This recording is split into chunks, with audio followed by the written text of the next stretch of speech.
प्यारे बच्चों, बारिश का मौसम चल रहा था कि जबकि तमाम पंछी जो थे उन्होंने अपने लिए खुराक जमा कर ली थी। कबूतर जो था, उस कबूतर, तोता, मैना, जितने भी जानवर थे उन्होंने अपने जो थी खुराक जमा कर ली थी।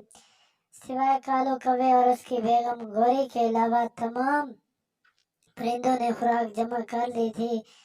और उनकी हालत ये थी, कौवे और उसकी बेगम की, कि उन्होंने घर तक ना बनाया और वो दोनों बारिश में भीग रहे थे। गोरी कवि जो थी वो कौवे से कहती है कि मैं तो मैके गई हुई थी, मैं तो अपने ससुराल वाले के घर गई हुई थी, अपनी अम्मा जान के घर गई हुई थी, लेकिन तुमने तो घर भी नहीं बनाया और ना ही कोई ठीक सा घोंसला बनाया, ना ही खुराक जमा की ताकि बारिश के दिनों में हमारे काम आ सकती है। तू तो काम चोर है। अब मुझे बहुत ज्यादा भूख लगी हुई है और मेरा दिल भी कर रहा है कि मैं खुराक की जगह पर तुझे कच्चा चबा कर खा जाऊं। तूने खुराक क्यों नहीं जमा की? इस पर प्यारे बच्चों कालू कौवा कहता है कि तू परेशान ना हो, मैं कहीं से खुराक का बंदोबस्त करता हूँ। दूसरे परिंदों ने जरूर खुराक जमा कर रखी होगी, वो मैं चुरा कर लाऊंगा, तुम टेंशन ना लो। इस पर कालू कौवा कहता है कि मैं लेकर तो आ जाऊंगा। तो गौरी कवि कहती है तो खुराक तो ले आएगा, लेकिन हम रखेंगे कहाँ, क्योंकि हमारे घोंसले में तो ज्यादा खुराक जमा नहीं हो सकती और ना ही हमारा घर है, खुराक तो खराब हो जाएगी। इस पर वो कहता है कि जो साथ में एक घर है, उस घर में जाकर हम अच्छे से नाश्ता करेंगे। प्यारे बच्चों, जबकि दूसरी तरफ टोनू चिड़िया का छोटा सा जो बच्चा था वो जिद कर रहा था कि वो बारिश में नहाना चाहता है, लेकिन टोनू चिड़िया उसे बार बार मना कर रही थी और उसे कह रही थी कि बेटा, ये सर्दियों की बारिश है, इसमें नहाने से आप बीमार पड़ जाओगे, आपको नज़ला हो जाएगा, जुकाम हो जाएगा, इसलिए मैं कहती हूँ कि तुम बाहर मत जाओ, तुम इधर ही बैठे रहो। हीटर मैं चला देती हूँ, तुम वहीं पर बैठ कर। और फिर क्या होता है प्यारे बच्चों, तेज आंधी चलती है। उसके बाद कवि जो है वो अपने कालू कौवे को कहती है कि चलो अब रात होगी, अब चलते हैं, तमाम पंछी सो चुके होंगे। प्यारे बच्चों फिर उन पंछियों की तरफ चले जाते हैं ताकि उनकी खुराक को चुरा सके। फिर वो आहिस्ता आहिस्ता करके हर पंछी की खुराक को जो है वो उठाकर जंगल की दूसरी जानब जो एक गार थी, उस गार की तरफ सफर जारी रखते हैं। प्यारे बच्चों फिर वो उस गार में पहुंचकर वो मजे से जो है वो भोजन, जिसे खुराक कहते हैं, वो खाना शुरू कर देते हैं और एक दूसरे से बातें भी करते हैं कि अब हम आराम सुकून से इधर बैठकर खुराक खाएंगे और इधर जो है कोई आने वाला नहीं है। उसके बाद प्यारे बच्चों वो सो जाते हैं। सुबह जब दोनों चिड़िया उठती है और कबूतर उठता है और तोता उठता है तो उनकी खुराक गायब होती है। वो बहुत ज़्यादा परेशान होते हैं कि रात तो उनकी खुराक यहीं मौजूद थी, अब तो बारिश है और खुराक भी उनके पास दूसरी नहीं है। वो प्यारे बच्चों बहुत ज़्यादा परेशान होते हैं और उन्हें शक हो जाता है कि ये काम सिर्फ और सिर्फ कालू कौवा ही कर सकता है और कोई दूसरा नहीं कर सकता।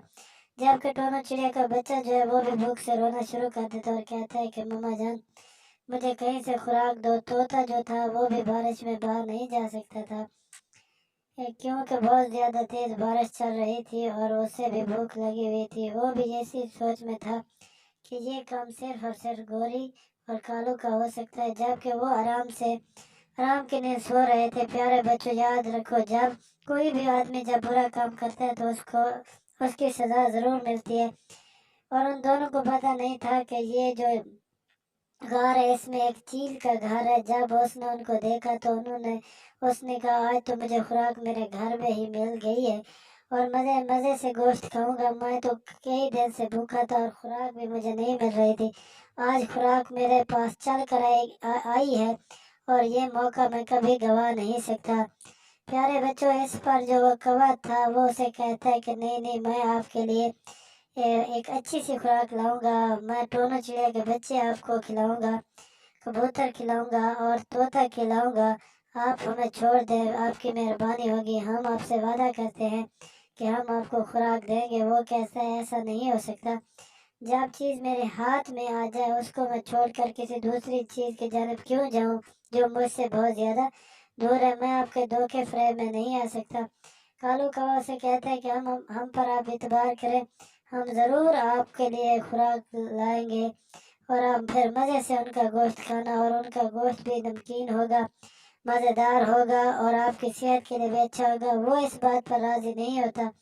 वो कहता है कि नहीं, मुझे खुराक नहीं चाहिए, मुझे जो खुराक थी वो आज मुझे मेरे घर पर मिल गई है, आज मैं आपको खाऊंगा और बस मेरा एक ही काम है, आपको खाना। प्यारे बच्चों, बाज उसे कहता है कि तुम चले जाओ और गोरी को मेरे पास छोड़कर चले जाओ कालू कौवे। मुझे आप पर यकीन नहीं है, कोई इत्मीनान नहीं है कि आप मुझे धोखा दो। आप खुद चले जाओ, इसको मेरे पास अमानत के तौर पर छोड़ जाओ। फिर कालू कौवा वहां से चला जाता है। जबकि दूसरी तरफ तमाम परिंदे एक जगह पर इकट्ठे होते हैं और एक दूसरे को बताते हैं कि हमारा भोजन सिर्फ और सिर्फ कालू कौवा ही चुरा सकता है। तमाम इसी बात पर मुत्तफिक होते हैं कि ये काम सिर्फ उसी चालाक और जो है बेवकूफ़ कौवे का है और कौवे के अलावा कोई नहीं कर सकता। प्यारे बच्चों, कौवा जो है उसकी तरफ चला जाता है और उनको बताता है कि एक जो गार है उसमें बहुत ज़्यादा भोजन पड़ा हुआ है, बहुत ज़्यादा खुराक पड़ी हुई है और सब मिलकर उसकी तरफ चलते हैं और मिलकर खाएंगे और वहाँ खूब इंजॉय करेंगे। कबूतर को मालूम था कि कबूतर फिर कहता है, प्यारे टोनो और तोता, वो मैं अच्छी तरह से जानता हूँ कि वो जगह जो है वो एक वकाफ की है, वहाँ हम नहीं जा सकते, वो एक चीज़ है, ख़तरनाक है, वो हमें खा जाएगा। इस पर वो उसकी धुलाई कर देते हैं, कौवे की अच्छे तरीके से पिटाई करते हैं। कौवा अपनी जान बचाकर वहाँ से रफू चक्कर होकर दोबारा उसकी तरफ जाता है और दूसरी तरफ जब उकाब से भूख बढ़ जाती है तो वो गुस्से में आ जाता है और कवि को खा जाता है। इस तरह प्यारे बच्चों, कौवा और कवि को उसके किए की सजा मिल गई। बुरे काम का अंजाम भी बुरा होता है।